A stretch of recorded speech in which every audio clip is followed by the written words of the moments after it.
આ સંસારથી પરે ભગવાનનું એક ધામ છે. આ જગત રહેવા લાયક નથી. માની લો કોઈ વ્યક્તિ જેલમાં જાય તો એને ત્યાં ગમે? હંમેશા છૂટવાની ટ્રાય કરે ને, પોતાના ઘરે જવાની ટ્રાય કરે. આપણું ઓરિજિનલ ઘર જે છે ને એ ભગવાનનું ધામ છે.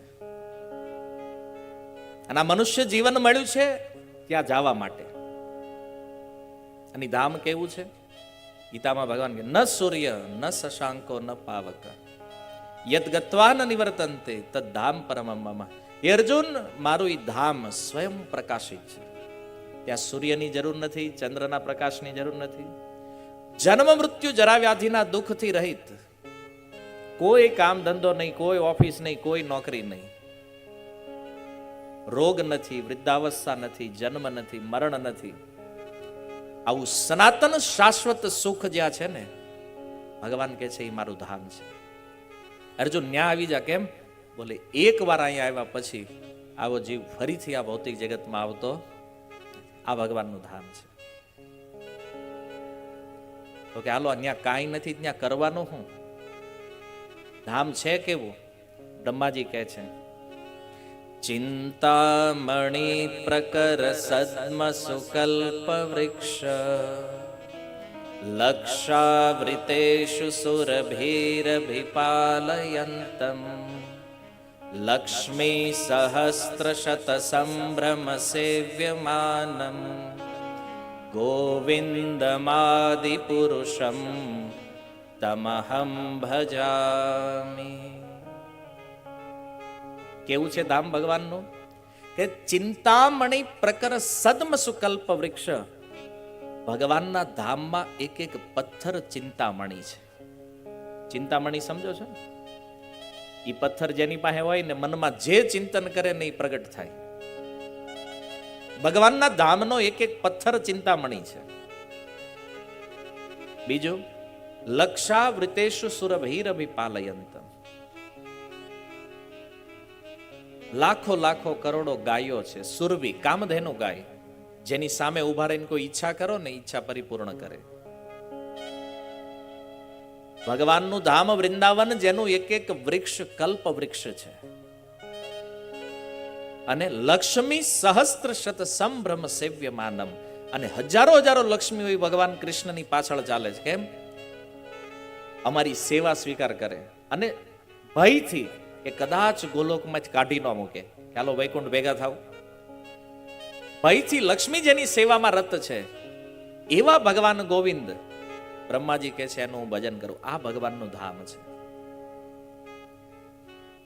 જો આપણા મનમાં ધામની શું કલ્પના છે?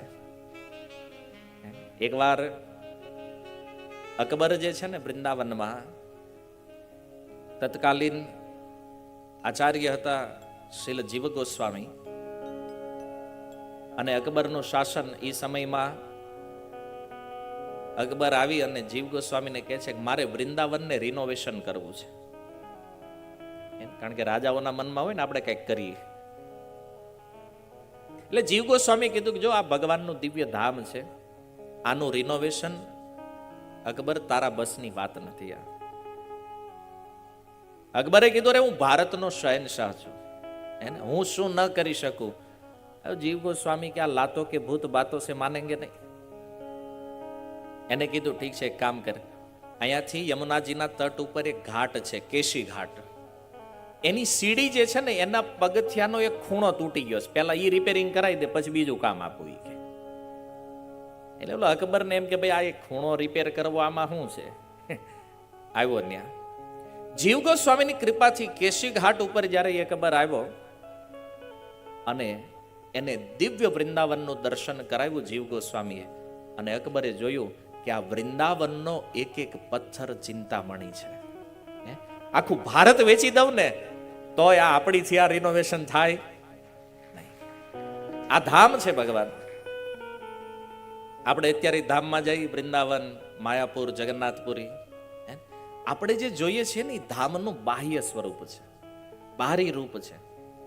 અસલી ભગવાનનું ધામ જે છે ને, એ તો જ્યારે કોઈના હૃદયમાં ભક્તિ પ્રગટ થાય અને ભક્તિ દ્વારા જ્યારે પ્રેમના નેત્ર પ્રાપ્ત કરે, પ્રેમાંજન છુરિત ભક્તિ વિલોચન, અને પ્રેમથી જ્યારે એ ધામને જોવે ને ત્યારે ઈ વૃંદાવનનું અસલી દર્શન થાય.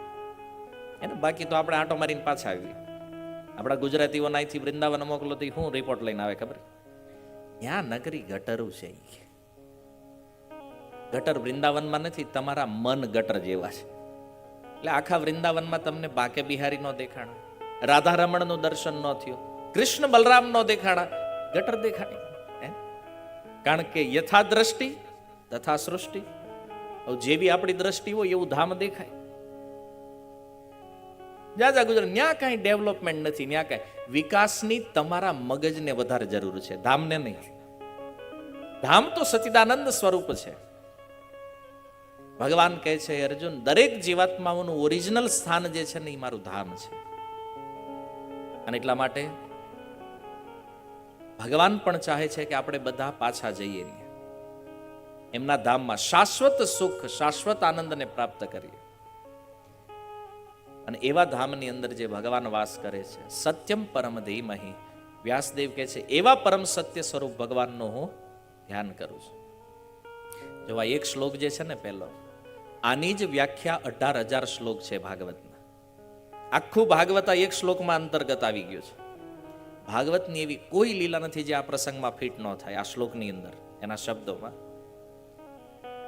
ઇસ્કોનના સંસ્થાપક આચાર્ય જે છે એ શ્રી ભક્તિવેદાંત સ્વામી, એમના ગુરુ શ્રીલ ભક્તિ સિદ્ધાંત સરસ્વતી પ્રભુપાદ આ શ્લોક ઉપર પ્રતિદિન 3 કલાક લેક્ચર આપતા 6 મહિના પ્રવચન આપ્યું એમણે એક શ્લોક ઉપર. આ ભાગવત છે. આપણી ભાગવતની દ્રષ્ટિ કંઈક અલગ છે. ઘણી વાર લોકો આ પૂછે, પ્રભુજી આ હાથ દીમાં કેમ થાય? હાથ દીમાં ભાગવત કોઈ દી પૂરું થાય જ નહીં. આ સનાતન સત્ય છે. પણ જો કથા જે છે ને અધૂરામાં પણ પૂરી છે. જેટલું પણ ભાગવતનું ગાન, ભગવાનના નામરૂપ ગુણ લીલાનું જેટલું પણ શ્રવણ કીર્તન થાય, આ પર્યાપ્ત છે. કથા અધૂરામાં પૂર્ણ છે અને પૂર્ણમાં અધૂરી છે. કોઈ એવું કહી ન હોય કે ભાગવત પૂરું કર્યું. જો ઇસ્કોનમાં ભાગવત કઈ રીતે થાય ખબર? પ્રભુપાદજીએ કીધું કે પ્રત્યેક મંદિરોમાં ભાગવતમ ક્લાસ થવો જોઈએ ડેઈલી, અને રોજ એક શ્લોક ઉપર 1 કલાક વ્યાખ્યા થાય. એક શ્લોક ઉપર 1 કલાક. હવે આ રીતે તમે જો ભાગવત પૂરું કરવાની ટ્રાય કરો, 52 વર્ષ લાગે આખું ભાગવત પૂરું કરતા. અને માની લો એ જરૂરી નથી કે 1 કલાક જે વ્યાખ્યા થઈ એ શ્લોકની એટલી જ વ્યાખ્યા છે. વળી પાછ કઈક વિચાર આવ્યો બીજો નવો, તો નવા નવા ભાવ આવે છે કથાઓમાં. એટલે કથા અધૂરીમાં પરિપૂર્ણ છે અને પરિપૂર્ણમાં પણ અધૂરી છે. એટલે આપણે કથાને વિરામ આપીએ છીએ. આપણે ક્યારે એવું નથી કહેતા કથા સમાપ્ત થઈ. કથા વિરામ લે છે. શું કામ? કારણ કે પાછી પ્રારંભ થશે. વળી પાછા નવા ભાવ, નવા વિચાર સાથે કથાઓનો આરંભ થશે.